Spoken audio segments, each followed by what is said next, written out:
যে কোনো বাবা মায়ের জন্য সবচেয়ে বড় ভয়টা কি হতে পারে? সম্ভবত সন্তানের ভবিষ্যৎ নিয়ে একটা গভীর দুশ্চিন্তা। আজ আমরা ঠিক এমনই এক ভয় আর আশার গল্প শুনব ডব্লিউ.বি. ইয়েটসের বিখ্যাত কবিতা আ প্রেয়ার ফর মাই ডটারের মধ্যে দিয়ে। চলুন ডুব দেওয়া যাক এক বাবার সেই আকুল প্রার্থনার গভীরে। কবিতার একেবারে শুরুতেই ইয়েটস আমাদের একটা নাটকীয় দৃশ্যের মধ্যে নিয়ে আসেন। একবার ভাবুন তো, বাইরে প্রচণ্ড ঝড় বইছে, সবকিছু তোলপাড়, আর ঘরের ভেতরে একটা ছোট্ট দোলনার নরম আশ্রয়ে তার শিশু পরম শান্তিতে ঘুমাচ্ছে। এই যে একটা বৈপরীত্য, একদিকে বাইরের রুক্ষ পৃথিবী আর অন্যদিকে ভেতরের নিষ্পাপ নিরাপত্তা, এটাই কিন্তু পুরো কবিতার সুরটা বেঁধে দেয়। আর ঠিক এই মুহূর্তেই জন্ম নেয় কবিতার মূল প্রশ্নটা। এমন এক বিশৃঙ্খল ভাঙনের পৃথিবীতে একজন বাবা তার মেয়ের জন্য ঠিক কী চাইতে পারেন, কী ধরনের ভবিষ্যতের স্বপ্ন দেখতে পারেন? চলুন ইয়েটসের ভাবনার সাথে এগোনো যাক। কবিতার পরিবেশটা এখানে ভীষণ জরুরি। বাইরের ওই যে ঝড়, ওটা শুধু আবহাওয়া নয়, ওটা আসলে হিংসা আর অস্থিরতায় ভরা একটা পৃথিবীর প্রতীক। আর সেই ঝড়ের দিকে তাকিয়েই কবির মনে একটা গভীর বিষণ্ণতা, একটা ভয় ছেয়ে যাচ্ছে। এই ভয়ে তাকে মেয়ের ভবিষ্যৎ নিয়ে নতুন করে ভাবতে বাধ্য করছে। আর এটা কিন্তু কোনো কাল্পনিক ভাবনা নয়, একেবারে সত্যি ঘটনা। ইটস এই কবিতাটা লিখেছিলেন ১৯১৯ সালে, তার মেয়ে অ্যানের জন্মের মাত্র দুদিন পর। এই তথ্যটা জানার পর পুরো কবিতাটাই যেন অন্য মাত্রা পেয়ে যায়। এটা তখন আর শুধু একটা কবিতা থাকে না, হয়ে ওঠে একজন সত্যিকারের বাবার সত্যিকারের ভয় আর আশার এক জীবন্ত দলিল।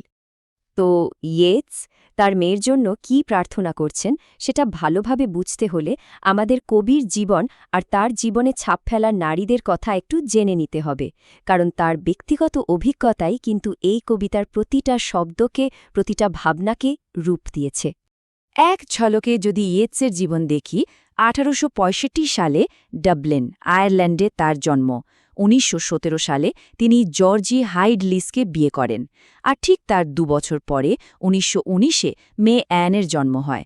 ১৯২৩ সালে তিনি সাহিত্যে নোবেল পুরস্কার পান, আর ১৯৩৯ সালে ফ্রান্সে তার জীবনাবসান হয়। এই কবিতার একেবারে কেন্দ্রে রয়েছেন দুজন নারী। একজন হলেন তার সদ্যজাত কন্যা অ্যান, যার জন্য এই সব প্রার্থনা, আর অন্যজন হলেন তার না পাওয়া প্রেম, বিপ্লবী মর্ডগন। মর্ডগন এখানে শুধু একজন নারী নন, তিনি কবির চোখে এক জীবন্ত সতর্ক বার্তা। একজন হলেন অনুপ্রেরণা, আর অন্যজন সাবধানবাণী। এবার আসি ইয়েটসের প্রার্থনার দিকে। আর প্রথম প্রার্থনাটাই আমাদের বেশ চমকে দেয়। তিনি চাইছেন তার মেয়ে যেন অতিরিক্ত সুন্দরী না হয়। অদ্ভুত না? সবাই যেখানে সন্তানের জন্য সৌন্দর্য কামনা করে, সেখানে একজন বাবা কেন এর বিরুদ্ধে যাচ্ছেন?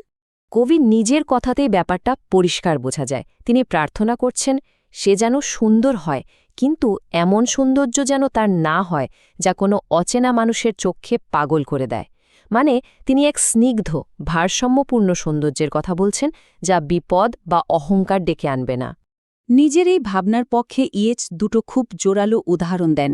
একদিকে পৌরাণিক চরিত্র হেলেন অফ ট্রয়, যার বিধ্বংসী সৌন্দর্য ট্রয় যুদ্ধের কারণ হয়েছিল, আর অন্যদিকে তার নিজের জীবন থেকে নেওয়া বাস্তব উদাহরণ মর্ডগন। ইয়েটসের মতে মর্ডগনের সৌন্দর্য আর অহংকারী তাকে এক অসুখী আর তিক্ত জীবনের দিকে ঠেলে দিয়েছিল। ইয়েটস এখানে হর্ন অফ প্লেন্টি বা প্রাচুর্যের শিংয়ের প্রতীক ব্যবহার করেছেন, যা জীবনের সব আশীর্বাদ, সব ভালো জিনিসকে বোঝায়। কিন্তু তিনি সতর্ক করছেন যে অনেক সুন্দরী নারী তাদের রূপের অহংকারে এমন সব ভুলভাল সিদ্ধান্ত নেয়, তিনি এটাকে বলছেন পাগলাটে স্যালাদ খাওয়া। আর এর ফলে তারা নিজেদের জীবনের সমস্ত আশীর্বাদ, মানে ওই হর্ন অফ প্লেন্টিটাকেই নষ্ট করে ফেলে। সৌন্দর্যের বিপদ তো একটা দিক, কিন্তু ইয়েটসের ভয়টা আরও অনেক গভীর। এবার তিনি মেয়ের বাহ্যিক রূপ নিয়ে নয়, বরং তার আত্মার সুরক্ষা নিয়ে চিন্তিত। আর তার মতে আত্মার জন্য সবচেয়ে বড় বিষ হল এক বিশেষ ধরনের ঘৃণা। এই লাইনটা দেখুন, কি সাংঘাতিক একটা কথা।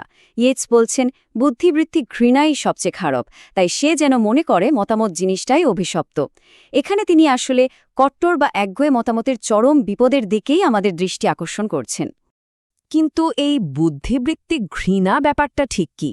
এটা হলো যখন কেউ নিজের মতামতকেই চরম সত্যি বলে ধরে নেয় এবং এর অহংকারে বাকি সব কিছুকে ঘৃণা করতে শুরু করে। ইয়েটসের কাছে এটাই ছিল সবচেয়ে বিপজ্জনক ঘৃণা, কারণ এটা মানুষের ভেতরের সমস্ত শান্তি কেড়ে নেয় আর আত্মাকে পুরোপুরি বিষাক্ত করে তোলে। আর এই ধরনের মানসিকতার উদাহরণ হিসেবে আবারও মডগনের কথা ফিরে আসে। ইয়েটস তার মধ্যে এই একগুঁয়ে মনোভাবটা দেখেছিলেন। তার মতে মডগন তার জীবনের সমস্ত ভালো জিনিস, সমস্ত সম্ভাবনা বিকিয়ে দিয়েছিলেন এক ক্রুদ্ধ বাতাসে পুরনো এক হাপনের জন্য। মানে ফাঁপা রাগ আর জেদের বশবর্তী হয়ে তিনি আসলে সবকিছু হারিয়েছিলেন। তো এ তো গেল বিপদের কথা, কিন্তু এই সব থেকে মুক্তির উপায় কি? বিপদগুলো চিহ্নিত করার পর ইয়েটস এবার একটা সমাধানের পথও দেখান। তিনি মেয়ের জন্য এমন এক জীবনের প্রার্থনা করেন যা হবে ঐতিহ্যের শিকড়ে বাঁধা, বিনয়ে ভরা এবং আত্মিক শান্তিতে পূর্ণ। এই রূপকটা কি অসাধারণ, তাই না? তিনি চান তার মেয়ে যেন হয় এক বিকশিত লুকানো গাছের মতো, আর তার চিন্তাগুলো যেন হয় লিনেট পাখির গানের মতো, মিষ্টি, স্বতঃস্ফূর্ত আর আনন্দে ভরা। এটা আসলে ভেতরের শান্ত শক্তি আর নির্মল আনন্দের এক দারুণ ছবি। তাহলে সব মিলিয়ে ইয়েটসের প্রার্থনাটা কি দাঁড়ালো? তিনি মেয়ের জন্য চাইছেন সৌন্দর্যের চেয়েও বেশি দয়া, জেদি মতামতের চেয়েও বেশি বিনয়, ঘৃণার ওপরে আত্মিক শান্তি আর বিশৃঙ্খলার বদলে ঐতিহ্য। এই গুণগুলোই তার চোখে সত্যিকারের সম্পদ। ইয়েটসের চূড়ান্ত বিশ্বাস ছিল এটাই, যে এই বিশৃঙ্খল পৃথিবীর বিরুদ্ধে সবচেয়ে বড় রক্ষা কবচ হল ঐতিহ্যের মধ্যে প্রথিত এক জীবন। কারণ তার মতে প্রথা এবং আচারের শান্ত পরিবেশেই কোমলতা এবং সত্যিকারের সৌন্দর্য নিরাপদে জন্ম নিতে পারে। কবিতাটি শেষ হয় এই প্রশ্নটি দিয়ে, প্রথা আর আচারের বাইরে কিভাবে কোমলতা ও সৌন্দর্য জন্মায়? এই প্রশ্নের মধ্যে দিয়ে ইয়েটস যেন তার সিদ্ধান্তটাকেই প্রতিষ্ঠা করছেন একটি সুন্দর আর অর্থবহ জীবনের জন্য ঐতিহ্য আর শৃঙ্খলা অপরিহার্য।